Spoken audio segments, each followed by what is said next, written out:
biso na diaspora tosolo na bosolo lelo lobi soki tobongoni kongo na biso ekobonga o kongo na biso ekobonga o Kongo na biso ekobonga soki yo na ngai makanisi tope mentalité na biso tovandi na diaspora mentalité changé na grâce autozui ya komona plus que c'est que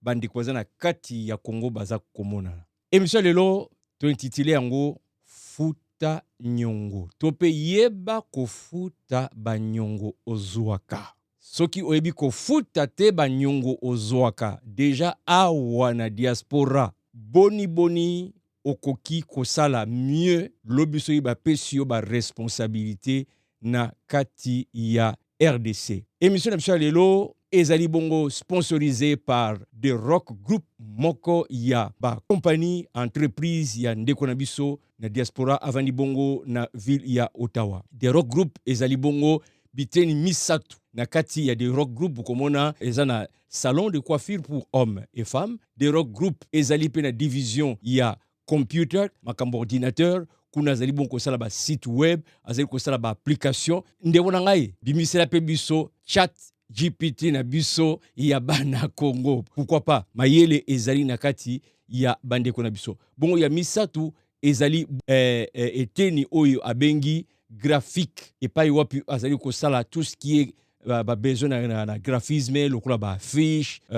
lokola ba logo nyonso wana ezali mayele evandi na kati ya mutu ya moko ya bana ya RDC na ville ya Ottawa. Pour plus de détails ce qui bolingi boko ko solo nande ko na biso boko ko rejoindre ye numéro ya téléphone ezali 613 231 3446 pona ba vandi bongo na ville ya Ottawa Gatineau bokende ko soutenir The Rock Group, une communauté qui n'a pas des hommes et des femmes d'affaires ezali communauté pauvre. Voilà, au micro de konabino Jean Dinsil ko uta bongo mikili ya Canada. Lisolo ya lelo bandeko ezali makambu naza komona ya soni na kati na biso na communauté bandeko o bazali na bizaleli ya mabe ya kozwa nyongo po répondre na ba besoin na ye kasi soki komi tango ya kofuta nyongo malobe ko bimana munoko o ya ndeko oyo o mituni kaka ye o azaye kolelelanga to ye te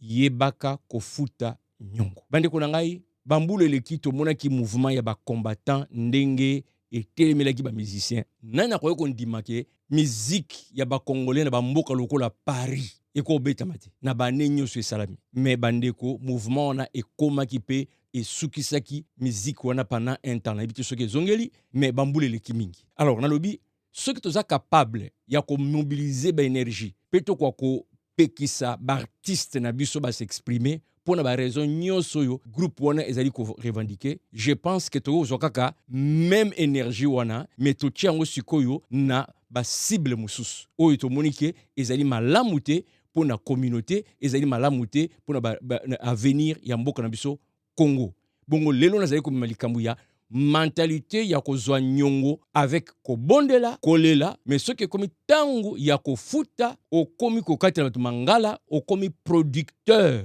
ya ko finga na bani bongo na témoignage na ngamoko ndeko moko to kutane kaka boy na circonstance moko mon frère tala na zamal prière tala il faut na somba iloko moko awa boye mbongo ko kite soki et puis naza na carte na ngate ya guichet pour na leka na ko bimisa guichet mais zelo bon naza na vraiment important et c'est très important pour ngai soko za na $100 moko na pardon simbisa ngai na nazo régler vendredi nazo leka na ndaku comme ça na futa yo ou encore na tindela yo na comment on appelle ça encore interact comment ça oui bon atindela ngona par banini natali pe na libenga bandeko heureusement nazalaki pe na 100 balles mais 100 balles wana nazalaki na ngo projet mususu mais vu urgence andeko j'ai accepté na retarder le quoi baki ko ya vendredi na je souhaité soki un mardi ou un mercredi bon nako regarder comme yangeza likambu ya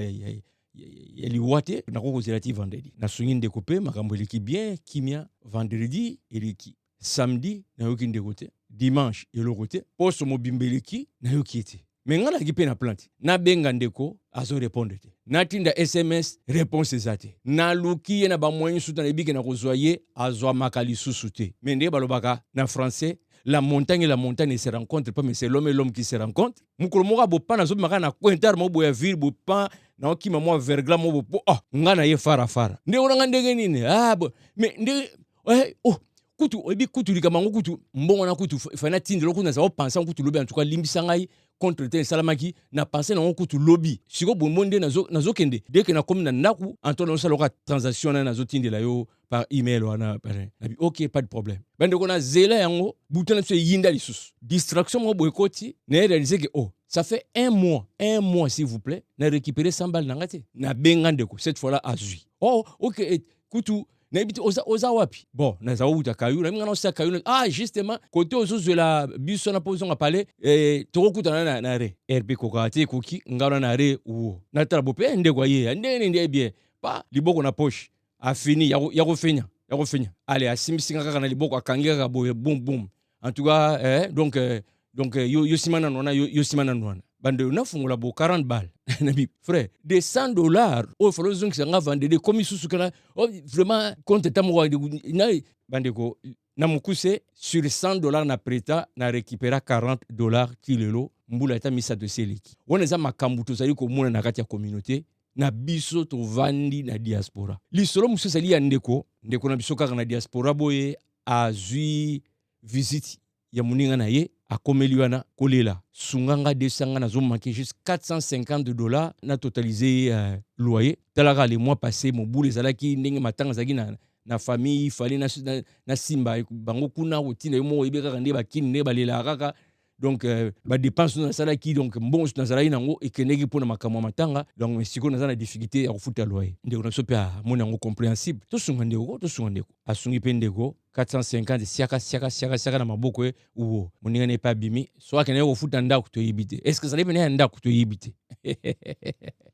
ye moka mta yebi alors bandeko na ngai eleki poso moko eleki sanza moko mutu amona na kate mutu ayoka na kate ndeko mwasi atali bwabi non mbongo na nga wana pe ewumeli benga muninga arépondaka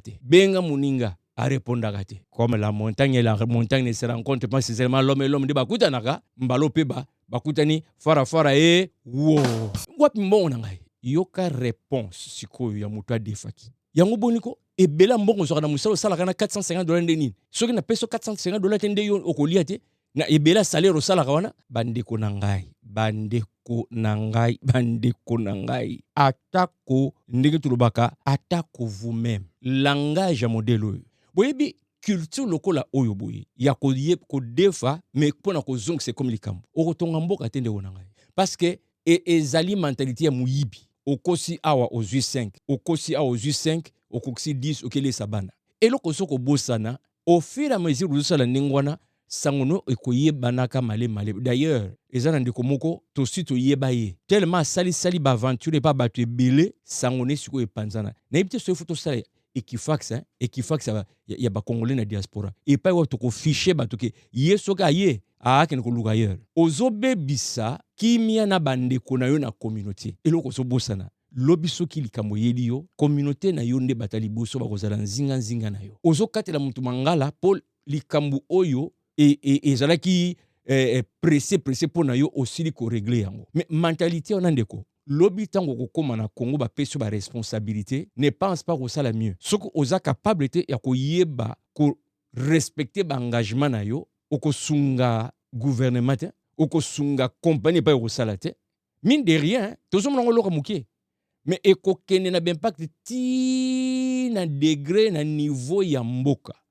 voilà pourquoi c'est très important bandeko na ngai to yeba ko respecter ba engagement na biso soki yo tata mobimba yo mama mobimba ba valeur wana na 50 ans ozanango na 70 ans ozanango ozani o maîtriser yango te je me demande bana na yo au côté ya bangoni parce que les enfants apprennent des parents bana na yo au côté ya bangoni to sala effort to bunda na likambo oyo